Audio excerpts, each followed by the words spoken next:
মানুষ তো মুসলমান তো নাকি? আমি তো মুসলমান, বলেছি তো ছেড়ে দিব। আমি আমার ভাইদের যেই রক্ত ক্ষয় হয়েছে সেই রক্তের দাবি নিয়ে আসছি। আপনার সাথে একজন হলে কেমনটা লাগতো? ধিক্কার জানাই এই সরকারের, নিন্দা জানাই এই সরকারের, এবং এই সরকারের পতন দাবি করি আমরা সকল স্টুডেন্টরা। আমাদের উপর দিয়ে যাবেন, উপর দিয়ে নিয়ে যান। 250-টিরও বেশি ডিজাইন অপশন নিয়ে ওয়ালটন স্মার্ট ফ্রিজ, বোঝে আপনার প্রয়োজন। আমিও তো রক্ত মাংসে মানুষ, তাই না? আপনারা দেখুন, ভাই ছেড়ে দিব, এখানেই ছেড়ে দিব। থামেন, 2 মিনিট কথা শুনেন। ওরা তো আমারও ভাই, আমারও সন্তান, আমারও মা আছে, বোন আছে, ভাই আছে। আপনারা যেমন পরিশ্রম করতেছেন, আমিও কিন্তু পরিশ্রম করতেছি। আমার পজিশনে আপনি থাকলে তাই করতেন। আচ্ছা, আমরা তো হুকুম পালন করতেছি, তাই না?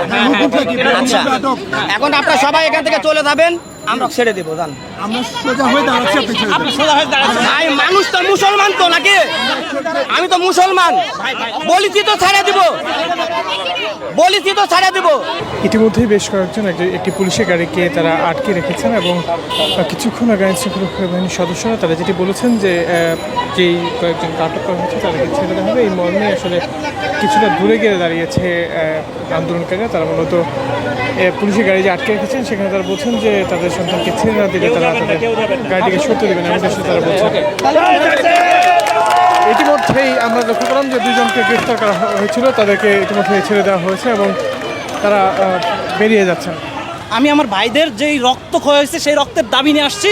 আমাকে জোরপূর্বক ধরে নেওয়া হয়েছে এবং আমি অসুস্থ নিয়ে আমি ওনাকে রিকোয়েস্ট করেছি। অনেকবার রিকোয়েস্ট করার পরেও উনি আমি আপনাদের মাধ্যমে বিচার চাইলাম। আমাদের আন্দোলন চলবে চলবে চলবে, দিয়েছি তো রক্ত, আজীবন রক্তের বন্যায় বেসে যাবে অন্যায়, রক্তের বন্যায় বেসে যাবে অন্যায়।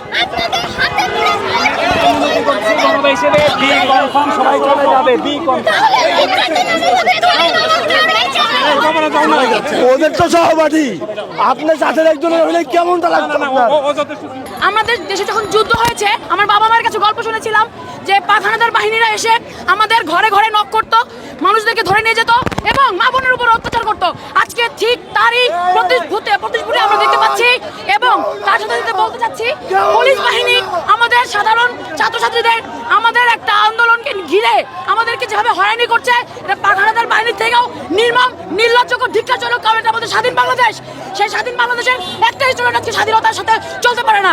আমাদের এই ফোনটা, হাতের মোবাইলের মধ্যে যে ফোনটা, সেটা তারা প্রতিনিয়ত চেক করছে। তারা যাদেরকে পাচ্ছে আন্দোলনের কোনো ফুটেজ, তাদেরকে গ্রেফতার করছে, তাদেরকে হয়রানি করছে। আমার ভাই বাসায় ঘুমাতে পারছে না কেন? আমরা কেন সাধারণ ছাত্রীরা, আমাদের উপরে কেন পুরুষদের হাত পড়বে? কেন আমাদেরকে টর্চার করা হবে? কেন আপনারা কি দেখেন নাই? এতগুলো মিডিয়া আপনারা কি দেখেন নাই? আপনারা কি সবাই অন্ধ? আপনারা কি সরকারের পাচাটা কেউ? যদি পাচাটা হয়ে থাকেন তাহলে কি আরো দরকার নেই? I am sorry to say, কারণ বাংলাদেশে সবাই এখন পাচাটা কুকুর হয়েছে এই সরকারের। ধিক্কার জানাই এই সরকারের, নিন্দা জানাই এই সরকারের, এবং এই সরকারের পতন দাবি করি আমরা সকল স্টুডেন্টরা।